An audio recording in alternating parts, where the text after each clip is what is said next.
لو اتأخرتي على الفطار كده وعايزة تعملي فطار سهل وبسيط وما ياخدش منك اي وقت خالص، مفيش احلى ولا اجمل ولا احسن من الفطار ده. اول حاجة كده هنجهز العصير بتاعنا. معايا كوبايتين، كوباية ونص كده من اللبن الساقع المتلج كده، لازم يكون ساقع من التلاجة قوي عشان يدينا نتيجة حلوة للصوبيا. هنعمل كده احلى عصير صوبيا ممكن تشربوه اللي احنا عملناه مع بعض في البيت. هناخد كوباية ونص من اللبن المتلج، عليهم كوبايتين من اللبن الساقع. بيبقى حلو قوي المقدار ده مع بعضه كده. عليهم 3 معالق من الصوبيا اللي احنا عملناها في البيت. احلى عصير صوبيا ممكن تشربوها، تشربوا حرفيا قشطة كده مش صوبيا خالص. هنحط كده 3 معالق من الصوبيا و3 معالق من السكر، وهنضربهم كده في الخلاط بالشكل ده. احلى عصير صوبيا ممكن تشربوه، ساقع وحلو قوي. اول حاجه كده لازم نبدا بالعصير عشان يبقى ساقع وحلو كده وقت الفطار. هصبه كده في الشفشه بتاعي واحطه في التلاجة يسقع. انا بدأ في الفطار هنا الساعه 4، يعني ان شاء الله هلحق اخلص كل الفطار بتاعي. بعد كده هجيب صينيه واحط فيها ورق ألمونيوم كده، وهجيب فيها بتنجانه افتحها كده من الجناب واحطها، واحط معاها فلفلتين وطماطمتين.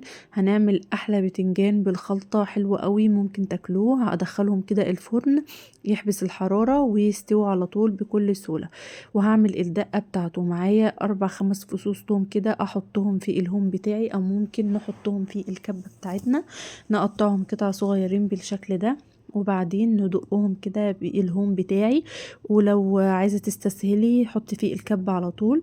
وبعد كده هحط معلقة من الملح كبيرة كده وادقهم مع بعض لحد ما التومة بتاعتي تبقى ناعمة خالص معايا بالشكل ده. احلى خلطة ممكن تعمليها للبتنجان والفلفل، وهناخد منها كمان للفول حلوة قوي. حط فلفل اسود وهحط كمون وهحط كزبرة ناشفة حلوة قوي. وهقلب كل التوابل دي مع بعض، واحط معلقة خل وعصرة ليمون صغيرة كده حلوة تظبط لي المقدار بتاع التوابل بتاعتي. وهقلب كل الخلطة دي مع بعضها، وهشيل منها كده شوية للفلفل بتاعي اللي انا هشويه في الفرن وشوية للفول. خلطة طعمها حلو قوي وريحتها احلى، ريحتها جبارة كده.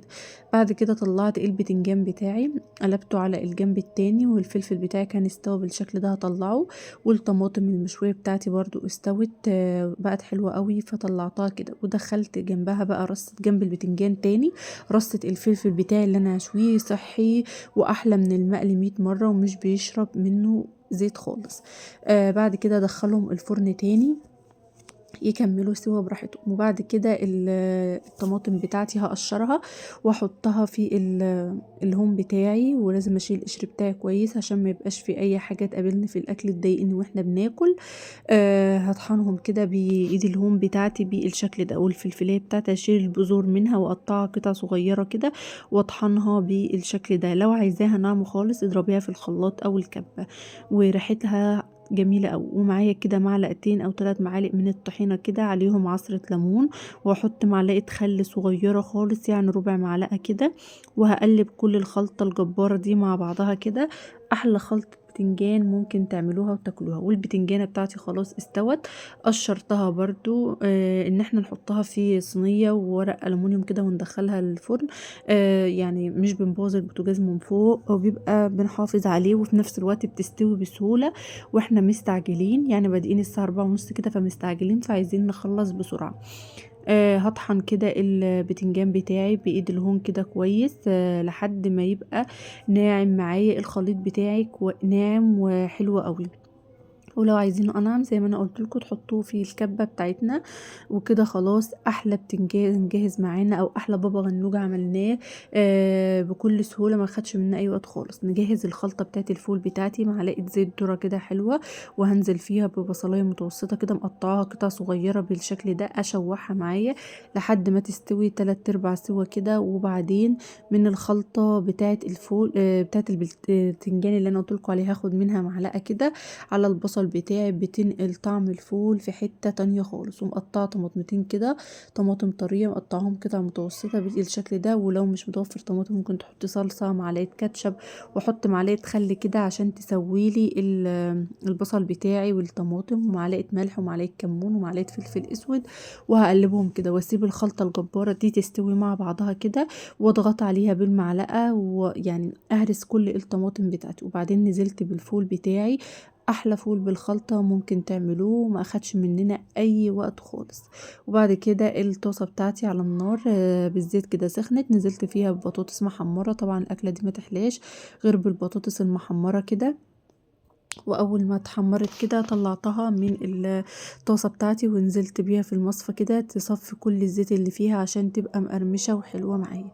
وبعد كده طبعا الاكله دي ما تحلاش غير بالطعميه. جبت عجينه طعميه كده وقليتها في قلب الزيت بتاعي برضو. طبعا زيت البطاطس غير زيت الطعميه، عشان زيت الطعميه بيبقى مغمق شويه، فنعمل في طاسه تانية عشان ما نبوظش الزيت بتاع البطاطس بتاعتي.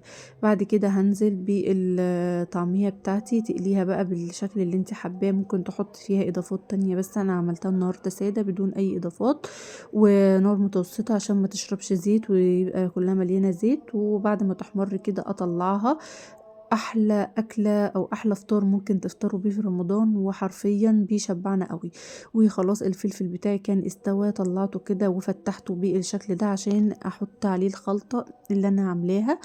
خلطه حلوه قوي وطعمها حلو وجميله قوي. هطلع كل البتنجان الفلفل بالشكل ده واحط عليه الخلطه بتاعتي. ممكن نقطع عليه طماطم كده ونعصر عليه ليمون وخل تاني، بس انا استكفيت بالخلطه اللي انا عملتها له خلطه حلوه قوي وجبارة يعني. وخلاص البتنجان بتاعي هحطه كده في قلب الطبق بتاعي خلاص، واعصر عليه كده ليمون من فوق. والبطاطس بتاعتي هرش عليها شوية ملح كده من فوق بس، وهحطها في الطبق بتاعي بالشكل ده.